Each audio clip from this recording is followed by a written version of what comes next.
FEMA, the US Army and Wikipedia publish all of this for free. Reading it still takes a network. There is no signal. How long do you boil creek water? First aid, power, water, food. The suggestions come from the shelf itself. Type any question in plain language, nothing leaves the device to answer it. Ask from your offline field library. A model you run writes the answer. Open the source passages and verify the answer before you act.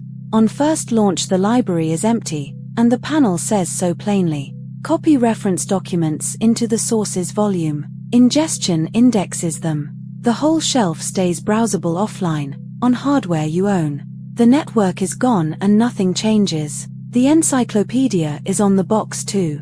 If no language model is installed, the app says so and the library stays browsable. Your documents, your questions, your answers. It keeps working when the network does not.